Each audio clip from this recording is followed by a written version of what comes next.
السلام علیکم ناظرین۔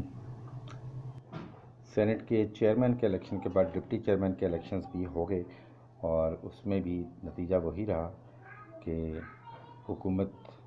کا اتحاد جو ہے وہ الیکشن جیتنے میں کامیاب ہو گیا، اور اس طرح سینٹ کا چیئرمین اور وائس چیئرمین دونوں پی ٹی آئی کے سپورٹڈ ہی جیتے۔ تفصیل اس کی کچھ یوں ہے کہ کل کی ویڈیو میں نے آپ کو بتایا تھا کہ جب چیئرمین کا الیکشن ہوا تو پی ٹی آئی کے پاس 48 ووٹس تھے، اور P T I exactly 48 vote لینے میں کامیاب ہوگی، جبکہ اپوزیشن کا اتحاد جو تھا پی ڈی ایم، اس کے پاس دعویٰ یہ کیا جا رہا تھا کہ وہ مطلوبہ ووٹس موجود ہیں اور وہ بڑے آرام کے ساتھ سینٹ کا چیئرمین جناب یوسف رضا گیلانی صاحب کو بنانے میں کامیاب ہو جائیں گے۔ لیکن ان کو 42 ووٹ پڑے یوسف رضا گیلانی صاحب کو، اور 8 ووٹ ریجیکٹ ہوئے۔ 8 میں سے 7 ایسے ووٹ تھے جو غلط جگہ پہ سٹیمپ لگنے کی وجہ سے ریجیکٹ ہوئے، جو سینٹ کے الیکشنز کے رولز آف پروسیجرز کے خلاف ہے۔ اس پہ کافی لیدے ہوئی، اور کل میں نے آپ سے شیئر بھی کیا تھا کہ اپوزیشن نے احتجاج کیا، پیپلز پارٹی نے بھی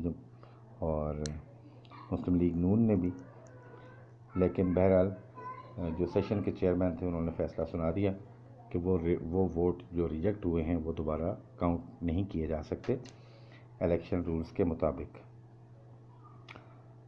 تو اس سے پہلے ایک کنٹروورسی میں نے آپ سے شیئر کی تھی کہ جو پولنگ بوتھس ہیں ان کے اندر کیمراز آئیڈینٹیفائی کیے گئے تھے پی ایم ایل این اور پاکستان پیپل پارٹی کے ایک رکن کی جانب سے، اور اس پہ بھی کافی زیادہ بحث ہوئی اور احتجاج کیا گیا، جس کے بعد جو سیشن چیئرمین صاحب تھے انہوں نے اس پہ 6 رکنی کمیٹی بنا دی ہے، جس میں 3 گورنمنٹ کے نامینیز ہوں گے اور 3 اپوزیشن کے، اور یہ تحقیقات کریں گے کہ کیا معاملہ ہے، کس نے کیمراز فکس کیے اور کیا ہوا۔ اب اپوزیشن کو جو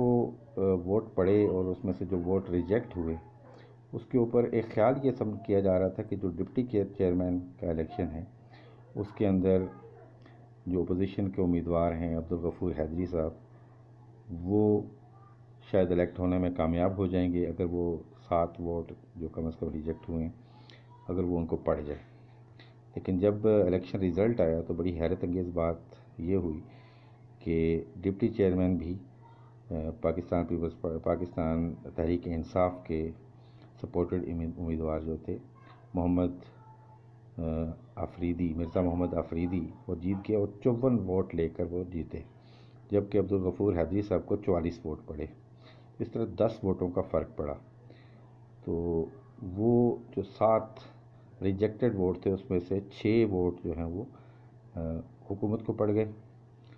اور صرف 2 ووٹ وہ ایڈیشنل لینے میں کامیاب ہوئے، اور کوئی ووٹ ریجیکٹ نہیں ہوا۔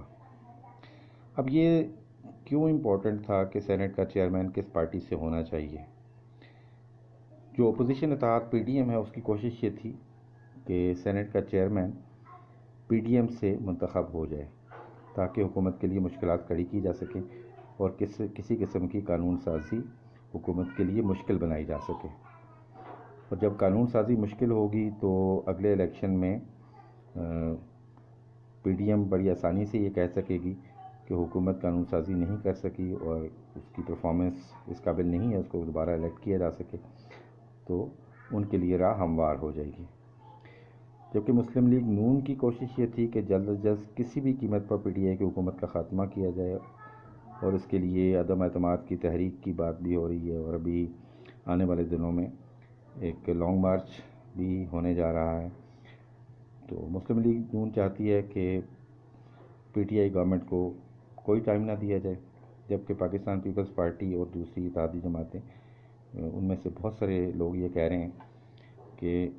پی ٹی آئی کو اپنا ٹینیور پورا کرنے دیا جائے، لیکن ان کے لیے ایسا ماحول بنایا جائے کہ وہ پرفارم نہ کر سکیں اور عوام میں مقبول نہ ہوں، تاکہ اگلے آنے والے دنوں میں ان کے لیے ووٹ الیکشن جیتنا مشکل ہو جائے۔ اب جب پاکستان تحریک انصاف اپنا چیئرمین الیکٹ کروانے میں کامیاب ہو گئی، یا ان کی اسٹریٹجی کامیاب رہی، ان کے ممبرز انٹیکٹ رہے، اس وقت تحریک انصاف کے ممبران اور کارکن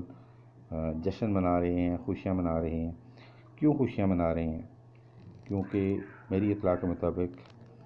سینٹ میں اکثریت نہ ہونے کی وجہ سے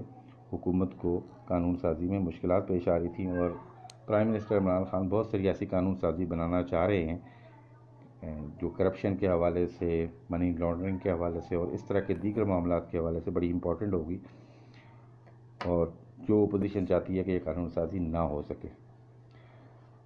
تو اب حکومت کے لیے اتنا مشکل نہیں ہوگا، کیونکہ دونوں ہاؤسز میں اب پی ٹی آئی کی حکمرانی ہے، اور پی ٹی آئی اب لیجسلیشن کرنے میں کامیاب ہوگی۔ کیسے کامیاب ہوگی؟ حالانکہ ابھی بھی سینٹ کے اندر پاکستان تحریک انصاف کی اکثریت اس طرح نہیں ہے، لیکن اب چیئرمین، فرسٹ آف آل تو یہ کہ چیئرمین جو ہیں وہ بلز کو ڈیلے نہیں کریں گے۔ اگر پی ڈی ایم کا امیدوار کامیاب ہو جاتا تو وہ پہلے کام یہ کرتے کہ جتنے بلز آتے ہیں ان کو ڈیلے کیا جاتا، جتنا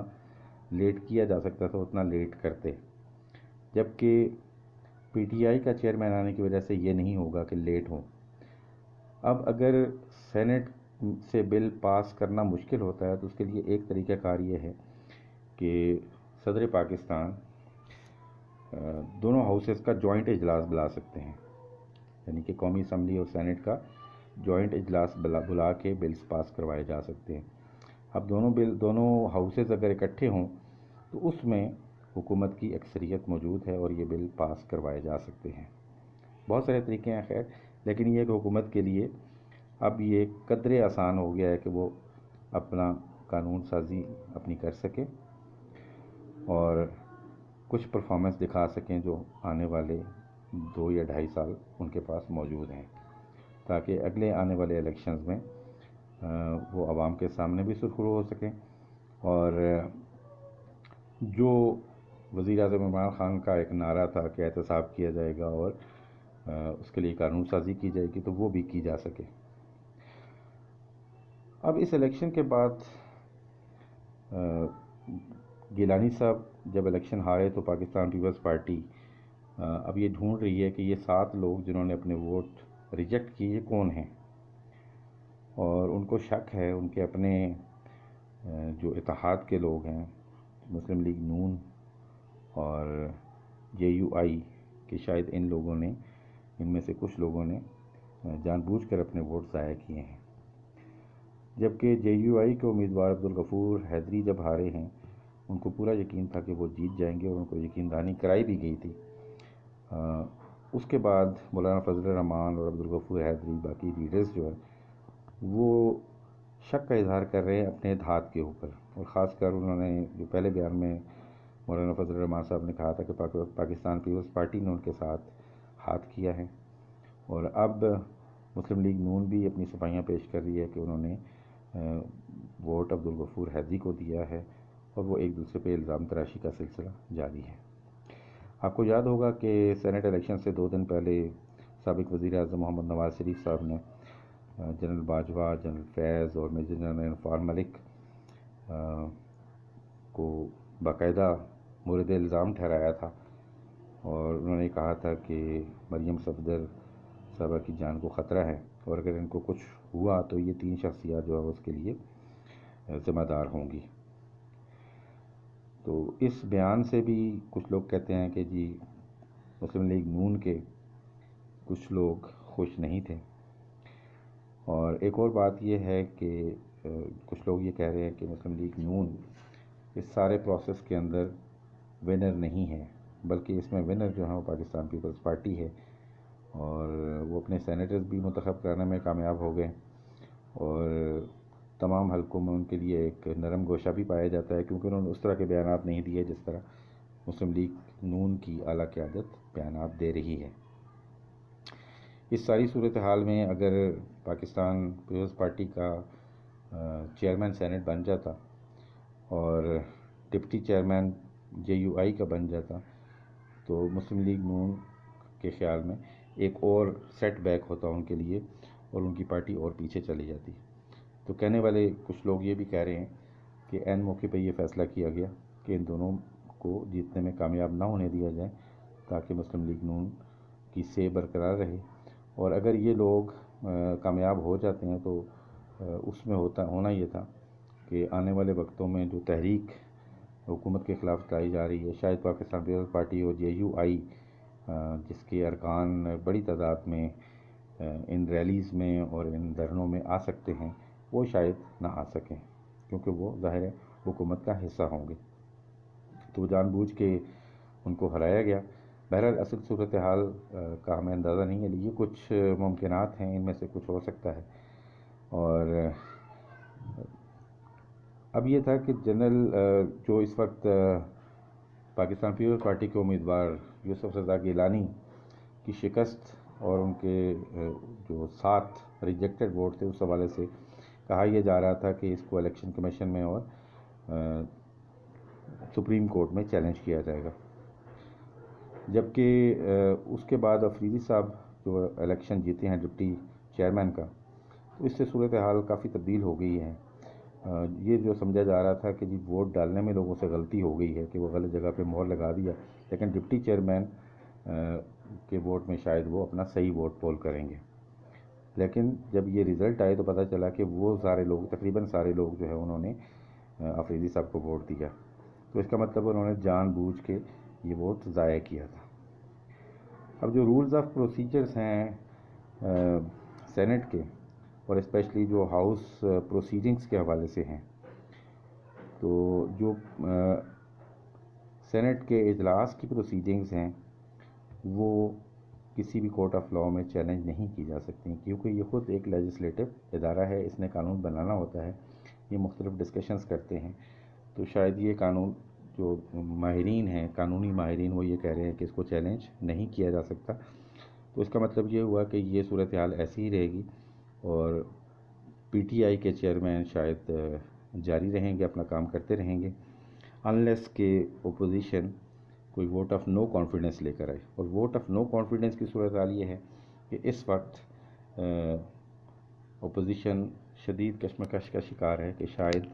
ان کے پاس وہ مطلوبہ نمبر موجود نہ ہوں، کیونکہ اب بھی ڈپٹی چیئرمین سینٹ کے الیکشنز میں ان کے اپنے لوگوں نے دوسری طرف ووٹ دیے ہیں۔ تو یہ صورتحال ہے اس وقت۔ پاکستان تحریک انصاف کل کے دن ونر رہی، اور میرا خیال ہے کہ آنے والے وقتوں میں یہ صورتحال نظر آ رہی ہے کہ اس سے ایک تو یہ ہوا ہے کہ حکومت مضبوط ہوئی ہے، پرائم منسٹر عمران خان زیادہ مضبوط ہوئے ہیں، اور اس بات کے امکانات زیادہ ہیں کہ اب آنے والے وقتوں میں شاید PTI کی گورنمنٹ کو تبدیل نہ کیا جا سکے۔ دو کہ اپوزیشن اس کی پوری کوشش کرے گی، اپنی ایفرٹ جاری رکھے گی، لیکن اس کے امکانات بہت کم ہیں کہ یہ 5 سال سے پہلے عمران خان کی حکومت کو ختم کیا جا سکے۔ بہرحال یہ صورتحال ہے، پولیٹیکل ایکٹیویٹیز ہیں، یہ چلتی رہیں گی، اور آنے والے وقت میں دیکھتے ہیں کیا ہوتا ہے۔ تو امید ہے کہ آج کی ویڈیو آپ کو پسند آئی ہوگی۔ ویڈیو کو لائک کر دیجیے گا، میرے چینل کو سبسکرائب کر دیجیے گا، اور اپنے ویلیبل کمنٹس ضرور دیجیے گا کہ آپ کو یہ ویڈیو کیسے لگی اور آپ کیا سمجھتے ہیں کہ آنے والے وقتوں میں کیا ہونے جا رہا ہے۔ اپنے ہوسٹ غلام مصطفیٰ قاضی کو اجازت دیجیے گا جی۔ اللہ حافظ۔ السلام علیکم ورحمۃ اللہ وبرکاتہ۔